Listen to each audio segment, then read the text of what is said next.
Hi guys, it's Carrie. I'm gonna get this, try to get this all set up. I wanted to do a real quick video of how to use this journal when you're going through a passage that's more of a narrative passage than a like an epistle.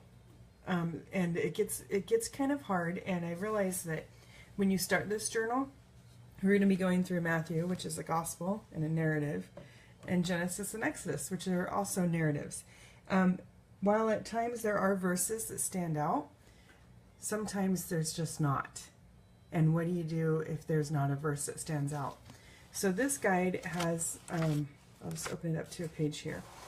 So part of this guide is based on picking out a verse that stands out to you, and then you work through that. Why did you pick it? Are there any words to look up?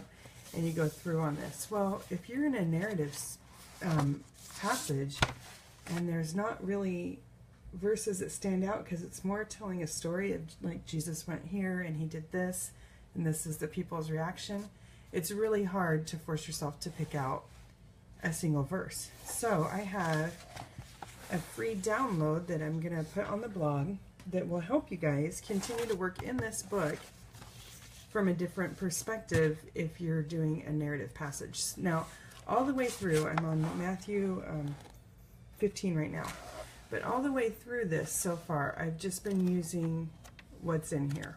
I've been summarizing and picking, and it's worked pretty well. There's a couple of times when I'm struggling, but for the most part, it's done well. So I'm glad that it is in this format. But for the times where you're just dying, this is going to help. This was really good. So I just wanted to walk through what I did with this today. So in Matthew 15, we see that Jesus is talking to, again, the scribes and Pharisees, and he calls them out. And then he talks to his disciples about what defiles a man. And then a Canaanite woman comes up to him and asks him to heal her daughter. And then Jesus goes on to heal a great multitude of other people. And then he feeds the 4,000. And that's where Matthew 15 ends. And as you can see, there's not any like real gems in here that stood out to me as like, okay, this is a verse that's really calling out to me right now. So I was struggling a little bit on what to do, and so I went to this. So this is based on a sermon that I heard. It's basic hermeneutics, and it was based on a sermon that I recently listened to by Pastor Pete Briscoe, and I'm going to have a blog post and a link to that sermon series up on the blog for you probably next Tuesday, Monday or Tuesday. And it'll have a link to this bookmark that you can download. But he went through a narrative section and kind of asked these questions, and so that's what I did today. And I wanted to show you how all that looks in my journal. First of all, I'm a map nerd, and I love to know where things are going on. So when I saw that this had a lot of geographic locations, I went online. This is from Bible History Online, and found a map, and I needed it to have the two regions that Jesus was in. This one didn't, so I looked it up on another map and added that in. I don't know how to say that name. I'm just going to guess that it's Gennesaret. That's where he started. And then, so he in last chapter crossed the Sea of Galilee and walked on water with Peter. Then they ended up here. And then he went from here all the way to the region of Tyre and Sidon. And this is Syrophoenicia, and that's where the lady met him. And then he went back here. So I wanted to get all that kind of straight in my head. And, you know, when you're just reading it, it says he went here, and then he went here, and he went here. Well, there's this whole long path between two verses from here to here. And I love thinking on what was Jesus talking to his disciples about? You know, I guess we don't need to know because it's not written down, but it's just fun to think about. The great thing about doing this with narrative passages is it helps put you in the Bible, right? You can, oh wow, look, they walked all that way. And this is where they crossed, and Peter walked on water with Jesus until I started sinking. So if you get a chance and you notice in your section that there's a lot of locations, then go online and find a little map and copy it and print it out. So I did that, and then I summarized here. So this is keeping the same. I just summarized what was going on. And then this next box, this normally says verses that stood out. So I just whited out and I did who. So on this bookmark it says it replaces the verses that stood out. You can either white it out, or up here I didn't. I just wrote the question in there. So if you don't have white out, don't panic. So this is the who, and so what you're doing is you're asking either who wrote this. So this was written by Matthew, and I didn't actually write that down on my answer because I already knew that, and it didn't really make a difference in this section. So who was in this chapter? So then this is where we have the Pharisees and the scribes, Jesus and his disciples, the Canaanite woman and her daughter, and great multitudes.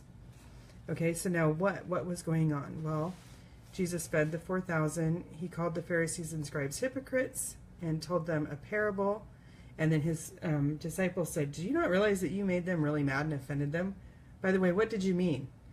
And then then this is the non-Israelite woman came up and asked Jesus to heal her daughter. Okay, so that was kind of standing out in my mind.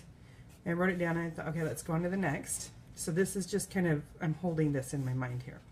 So when and where did this happen? And again, on your bookmark, it has it here. This replaces definitions of words. So here's some questions. When does it happen? What came before? Is there a time of day, a special date? Where did it happen? So it was the land at Gennesaret after crossing the Sea of Galilee and walking on water. Then they went up to Tyre and Sidon to heal the daughter, and then Jesus came back and walked along the Sea of Galilee, and that's where he fed the 4,000. So that's when and where. And then here is the next section. So this section here was originally rewrite the verse in your own words or personalize it. Well, obviously there's not a single verse that stood out to me, so I can't really do that. So instead we replaced that with the why. And this is in a box because this is the most important part here. This is, okay, is this chapter in the Bible? Why did these events happen? Why do the characters act or react in this way? And you keep asking why. So it can be, maybe not all of these apply, but maybe one really does. So I went through here. Why is it in here? Well, Jesus is teaching that the outward doesn't matter as much as the inward. That's what he was telling the scribes and Pharisees. Jesus also healed the Canaanite woman's daughter because of her persistence and her faith, and he specifically said because of her faith. And again, that was hanging in my mind from back here. So, and then also Jesus, again, does the impossible. He healed, he fed 4,000, etc. So then this next part is, okay, wherefore? So this is why, what am I going to learn from this? So this is where you take your whys and ask, what am I going to take away from this? So I keep coming back to the woman I wrote down.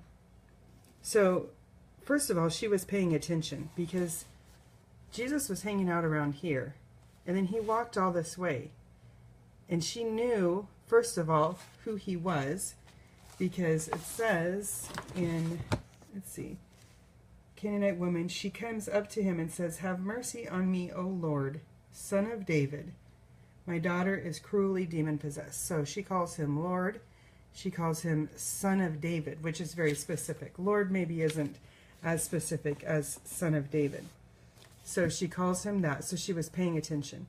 And then it looks like in the passage that Jesus ignores her, because the next verse says, he did not answer her a word. And his disciples came to him and kept asking him, saying, "Send her away, for she's shouting after us." So it looks like he ignores her. And she persisted even after it seemed like he was ignoring her. And then the next verse says, he answered and said to his disciples, "I was sent only to the lost sheep of the house of Israel." But she came and began to bow down before him, saying, "Lord, help me." And he answered and said, "It is not good to take the children's bread and throw it to the dogs." And she said, "Yes, Lord." but even the dogs feed on the crumbs which fall from their master's table. And Jesus answered and said to her, O woman, your faith is great. Be it done for you as you wish. And her daughter was healed at once. So she persisted even after it seemed like he was ignoring her. And then she persisted even after it seemed that he wouldn't help her.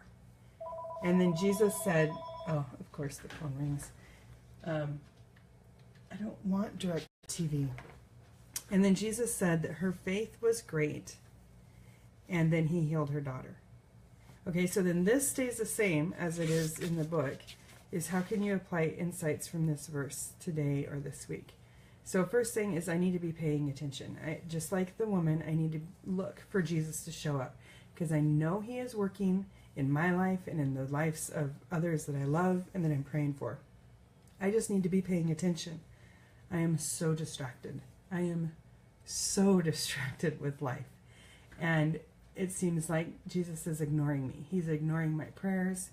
But that's really because I'm not paying attention. I'm not seeing the little things. I want the big things, right? I want to see God do these amazing things, but he often works in the subtle little things, and I'm not paying attention. And then I need to keep persisting. I'm thinking of this mainly as prayer. I'm tagging, the chapters that stand out to me with specific areas. And prayer is one that I'm going to be tracking. And so I'm thinking for prayer, I need to keep persisting. I need to keep looking for him to show up. I need to keep persisting like this woman. She says, have mercy. Lord, help me. She's shouting after him. And it's interesting because it's interesting how themes like this start showing up. Because back here in Matthew 7, I was going through this. And again, I found some application for my prayer life. And then I found this... I think it's part of a sermon from Spurgeon on prayer. And he says, when it looks like God's not answering your prayer, here's some things that you can do. And one of them is keep asking, knock and come closer, and more agonizing work. Use not only your voice, but your whole soul. Exercise yourself unto godliness to obtain the gift. Use every effort to win that which you seek after. For remember that doing is praying. And that's what this lady was doing. And I just thought it was so cool that, this is showing up more than once. And that God is helping me work through, because prayer's hard. Prayer is so hard. It's a discipline, and I'm not a good prayer. I'm not good at waiting. I like to fix things. I like things to happen right now. And prayer doesn't work that way. And it's been really, really hard for me, which is why I have the prayer school blog posts on and all of that. Because I need to learn how to pray better. And so this was just so good. And, the last point is to have faith. So am I praying with faith? Am I praying with joy? Or am I praying with my usual attitude of, well, I'm praying this, but I really don't see it happening, but whatever, I'm told to pray, right? So instead, like this woman, I need to be seeking him out and praying with faith and knowing he can do this. He can change the people I'm praying for. He can change the situations, or he can change me in those situations. So anyway, I just thought I would throw this out there. I'm going to have a blog post up with this free downloadable bookmark for you guys. If you're subscribers, it'll be in the subscribers bonus area. I just printed this off on regular printer paper and then folded it and glued it and then just trimmed it up. Or you can print it on cardstock and trim it up. But this has helped make this journal even better. I mean, you can still work through it without it, but sometimes when you get to these narrative sections and you're just at a loss of what to do, this worked really, really well. So right now, if you guys haven't got this, it's on sale on Amazon for $9.60, $9.50 something, which is a remarkable price. It's normally $12, and Amazon does this every once in a while. I don't know why or when or how. They don't tell me. I just have to be watching, and so I don't know how long it'll last. So if you haven't gotten yours yet, go on to Amazon. I'll have a link. There's a link on Facebook. There's a link on the blog post on stonesoupfor5.com. So you can get yours now, and you can still get it in time for Christmas. But what we're going to do is we're going to start this. We're going to work through this together starting in January, and we're going to work all the way through it. It lasts for a quarter of the year, and we'll work all the way through it, And once a week, I'll be on Facebook Live here, and we can go through it together. I haven't set a time yet. I'm thinking maybe evening time. I'll have to ask you guys what would work best for you, because I'd love to see what God is teaching you through this and through your time. So, yeah, Kathy, it's been so good. I feel like going through this one chapter at a time, I can breathe. Because I've been doing those Bible reading programs where you're reading 3 chapters at a time and you're zipping through it, marking off the checkbox and walking away. I have no idea what I read most of the time. And this way, I just love that it gives me permission to slow down. It gives me permission to start seeing things repeatedly come up, like the prayer thing. It's just been really, really good. It's been really good. So I'm really praying that this will help you guys as much as it has helped me, and that you'll just fall in love with the Word all over again. So, yeah, I will be in touch. And like I said, I'll have this up on the blog next Monday or Tuesday for you guys to download. And in the meantime, I pray you guys get some time to get in the Word and to pray. I'll talk to you soon. Bye.